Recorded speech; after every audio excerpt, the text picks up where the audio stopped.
कहता कि from the following receipt and payment account of Deoghar club, Deoghar club Deoghar का receipt and payment account दिया हुआ है। हमें कह रहा है कि इनकम एंड एक्सपेंडिचर अकाउंट और मेन बैलेंस शीट तैयार करें। एडिशनल इंफॉर्मेशन भी दिया गया है। एडिशनल इंफॉर्मेशन 3 है। Club had received 20,000 for subscription in 2020 for 2021।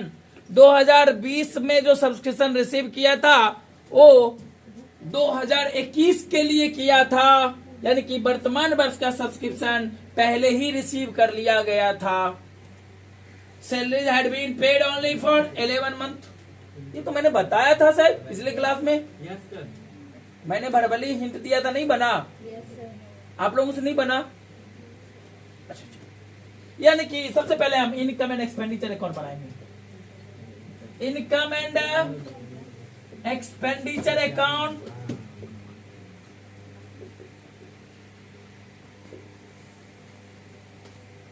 For the year ended 31st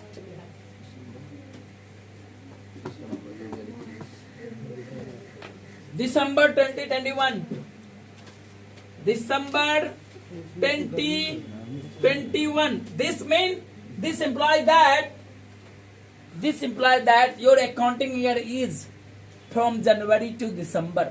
1 जनवरी 2021 से लेके 31 दिसंबर 2021 के बीच आपका अकाउंटिंग पीरियड है। आपका अकाउंटिंग पीरियड क्या है? 1 जनवरी 2021 से लेके 31 दिसंबर 2021 के बीच। Clear? This is your expenditure, this is your expenditure.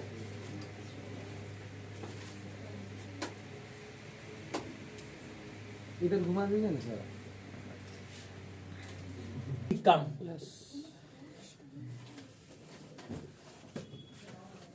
expenditure and your income।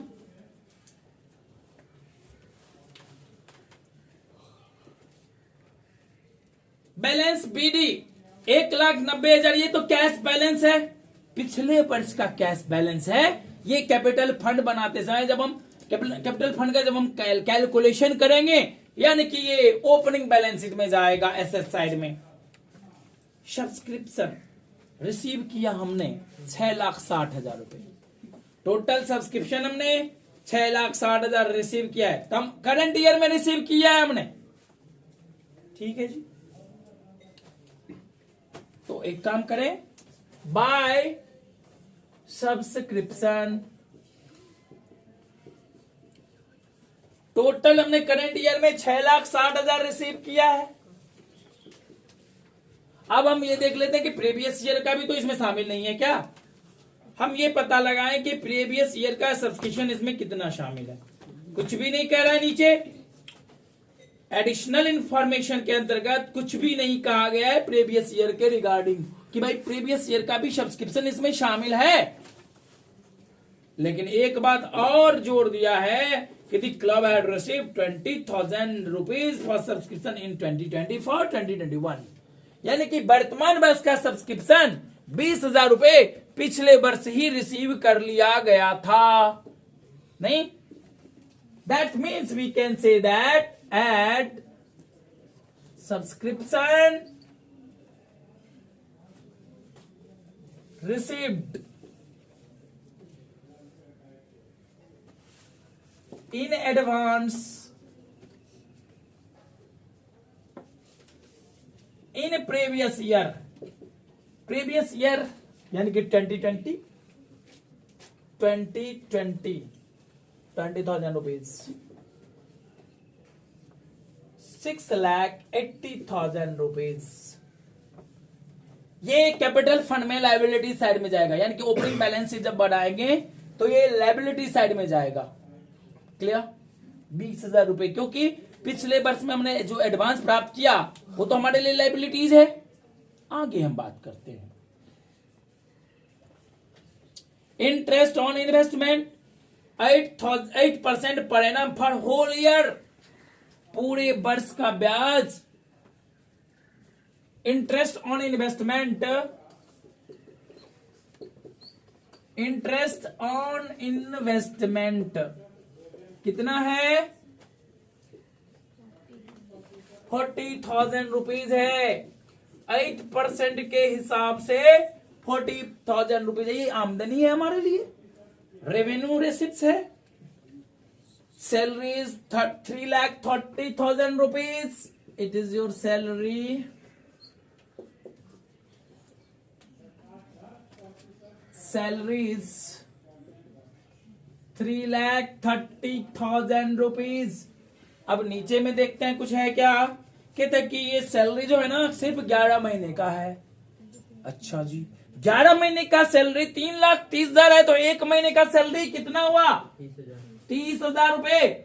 यानी कि आउटस्टैंडिंग सैलरी फॉर 1 मंथ बराबर 30,000 रुपीज। यानी कि टोटल सैलरी 12 महीने का कितना हुआ? 3,60,000। ये जो 30,000 है ना मेन बैलेंस शीट के लायबिलिटी साइड में जाएगा। ये जो 30,000 सैलरी है आउटस्टैंडिंग मेन बैलेंस शीट के लायबिलिटी साइड में जाएगा। आगे बात करते हैं sports equipment 4 lakh, balance sheet के लायबिलिटी साइड में जाएगा। इसके रिगार्डिंग जो भी इंफॉर्मेशन होगा बैलेंस शीट के लायबिलिटी साइड में जाएगा। और कुछ भी नहीं दिया गया इस क्वेश्चन में। बहुत छोटा क्वेश्चन है लेकिन बहुत अच्छा क्वेश्चन है। छोटा है लेकिन अच्छा क्वेश्चन है। अब हम एक बात और कर लें, क्लोज कर लेते हैं सबसे पहले।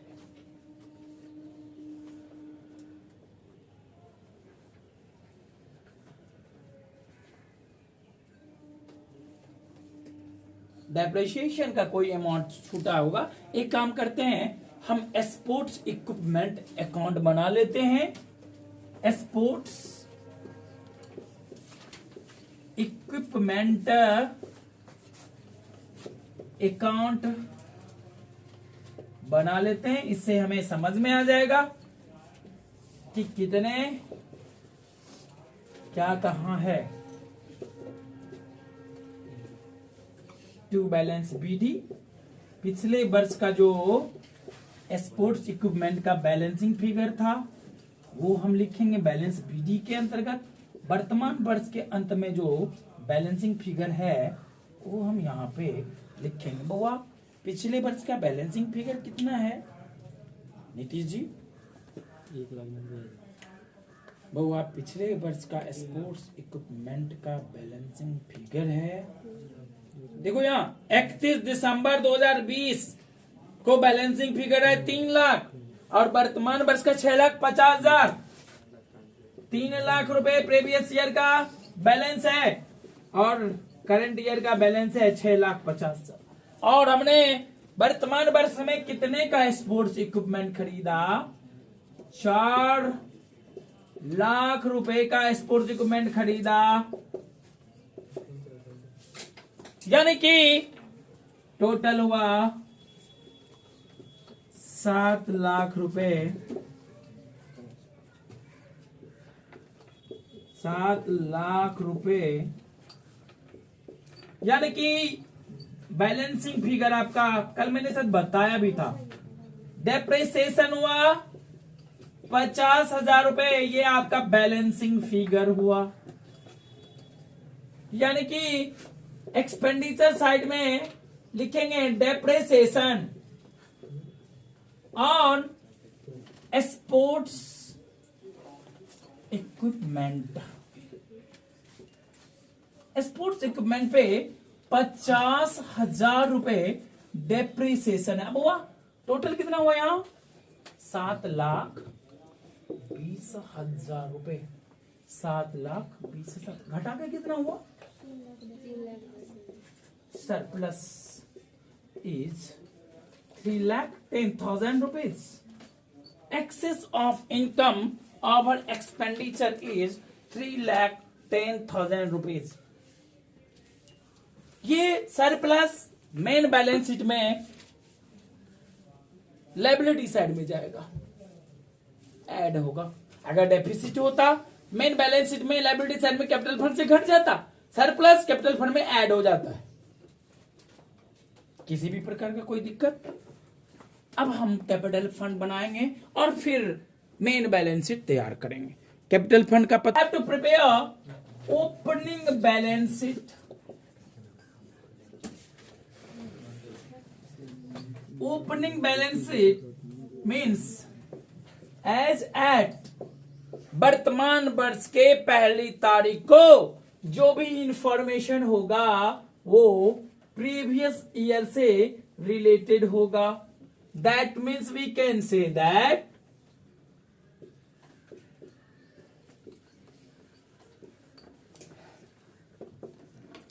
it's your liabilities according to your question। Subscription हमने पिछले वर्ष वर्तमान वर्ष का सब्सक्रिप्शन रिसीव किया था। पिछले वर्ष हमने वर्तमान वर्ष का सब्सक्रिप्शन 20,000 रुपए रिसीव किया था एडवांस में। किसी से तुम एडवांस लोगे तो तुम्हारे लिए तो लायबिलिटीज होगा ना, यानी कि पिछले वर्ष के बैलेंस शीट में हम इसे लायबिलिटीज दिखाएंगे। Advance subscription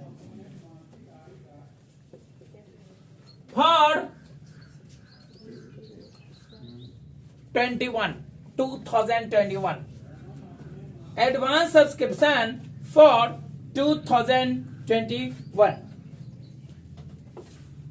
cash in hand पिछले वर्ष का कैश बैलेंस कितना है बउआ? रेसेस एंड पेमेंट अकाउंट में जो बैलेंस बीडी दिया हुआ होता है वो पिछले वर्ष का कैश बैलेंस है। पिछले वर्ष का कैश बैलेंस इस वर्ष के प्रारंभ के डेट में होता है और वर्तमान वर्ष का कैश बैलेंस इस वर्ष के अंतिम डेट में होता है। तो बैलेंस बीडी पिछले वर्ष का कैश बैलेंस है। यहां पे लिखेंगे कैश इन हैंड 1,90,000 रुपए।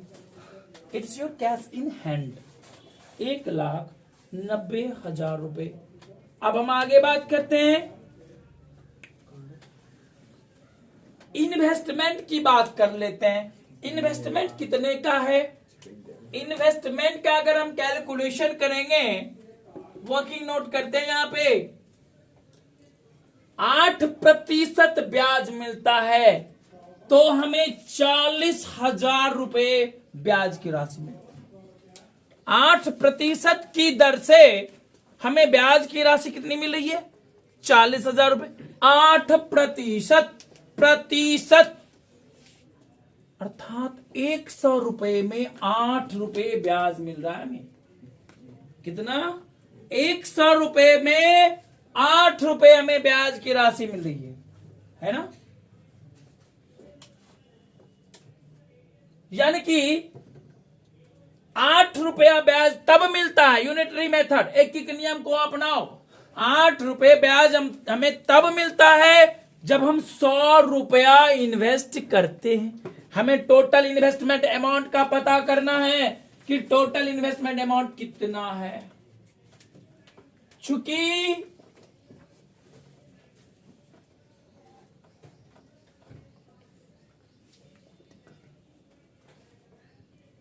₹8 as interest when investment is ₹100। 8 रुपया ब्याज अर्जित हम करते हैं, ₹8 इंटरेस्ट के रूप में तब होता है जब इन्वेस्टमेंट 100 रुपया है। 100/8 40,000 रुपए हमने ब्याज का अर्जित किया ना, तो इन्वेस्टमेंट कितना होगा? तो 100/8 गुना 40,000 रुपए, यानी कि 5 लाख रुपए हम इन्वेस्ट किए होंगे तब हमें 40,000 ब्याज का मिला। This is your total investment amount. This is your total investment amount. Clear? यानी कि इन्वेस्टमेंट ₹5 लाख, इन्वेस्टमेंट अमाउंट की राशि कितना है 5 लाख। इक्विपमेंट के बारे में हमने वर्किंग नोट किया था पिछले साल के डेट में। इक्विपमेंट क्या है, स्पोर्ट्स इक्विपमेंट नाम है ना इसका, स्पोर्ट्स इक्विपमेंट। पिछले साल के फिगर में क्या है, स्पोर्ट्स इक्विपमेंट। पिछले साल का जो फिगर है उस फिगर में 3 लाख रुपए का स्पोर्ट्स इक्विपमेंट है। टोटल करो 9,90,000 रुपए। टोटल एसेट साइड कितना हो गया 9,90,000। 9,90,000 इसमें से 20,000 घटा लो, 9,70,000 आपका बैलेंसिंग फिगर होगा, जिसे हम कहते हैं capital fund. This is your balancing figure. This is your balancing figure 9,70,000 rupees. And now we have to prepare main balance sheet. अब हमें मेन बैलेंस शीट तैयार करना है। बैलेंस शीट एज एट 31 दिसंबर 2021, वर्ष के आखिरी में जो बैलेंस शीट बनाएंगे वही हमारा मेन बैलेंस शीट हुआ। This is your main balance sheet, this is your assets and this is your liabilities. First and foremost, we have to write the amount related with capital fund. Capital fund क्या है? Capital fund कितना है 9,70,000 रुपया। Add surplus. इससे पहले हमने income and expenditure account तैयार किए थे, उसमें सरप्लस का अमाउंट कितना हुआ था 3,10,000 रुपए। सरप्लस 3,10,000 रुपए। टोटल कितना हो गया 0,0,0,0,8 12,80,000 रुपए। कैपिटल फंड में हमने सरप्लस अमाउंट ऐड कर दिया। ये 3,10,000 कहां से आया, इनकम एंड एक्सपेंडिचर अकाउंट का बैलेंसिंग फिगर है ये। Now we have to write all the assets और लायबिलिटीज। हमारा कैश इन हैंड 1,60,000 है, लिख देते हैं यहाँ।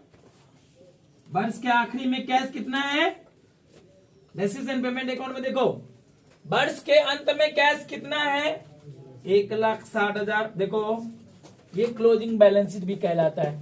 क्लोजिंग कैश बैलेंस 1,60,000 है, ओपनिंग कैश बैलेंस 1,90,000 था। प्रीवियस ईयर के बैलेंस शीट में लिखा, ओपनिंग बैलेंस शीट में। क्लोजिंग बैलेंस शीट में हमने 1,60,000 लिखा। Balance sheet cash in hand at the end of the year. Now investment amount कितना है, जो इन्वेस्टमेंट अमाउंट पिछले वर्ष था 5 लाख रुपए, क्या उसमें कोई वृद्धि हुई है, बिल्कुल नहीं हुई है, जैसे को तैसे लिख दिए। इन्वेस्टमेंट अमाउंट में किसी भी प्रकार की वृद्धि नहीं हुई। अब हम बात करते हैं स्पोर्ट्स इक्विपमेंट। स्पोर्ट्स इक्विपमेंट के लिए मैंने एक लेजर तैयार किया था, उसका बैलेंस कितना आया 6,50,000 आया था। स्पोर्ट्स इक्विपमेंट अभी यहां सवाल में दिया हुआ है क्लियर कि वर्ष के आखिरी में, और वहां तो हमने डेप्रिसिएशन निकालने के लिए स्पोर्ट्स इक्विपमेंट अकाउंट बनाया था।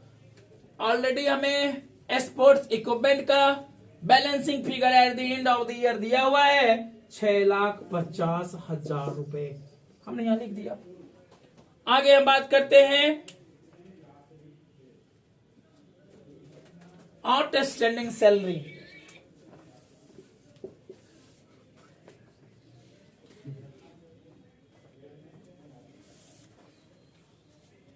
बंद करो, देखो सैलरी कितना था? Salary outstanding 30,000 rupees.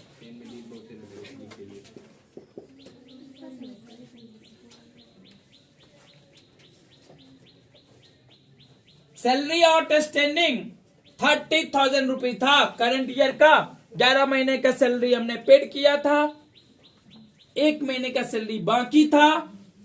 Income and expenditure account में देखिए बकाया सैलरी कितना था। कोई दिक्कत है यहां तक? किसी को किसी भी प्रकार का दिक्कत है तो बोलो, किसी भी प्रकार का अगर दिक्कत हो तो बताओ। नाउ टोटल हम करेंगे, टोटल बैलेंस शीट।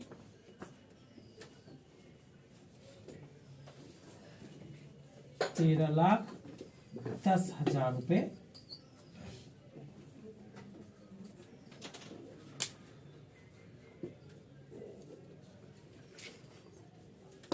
यहाँ भी 13,10,000 बैलेंस शीट का टोटल फिगर 13,10,000 एसेट साइड में भी और 13,10,000 लायबिलिटी साइड में भी। ये मेन बैलेंस शीट है।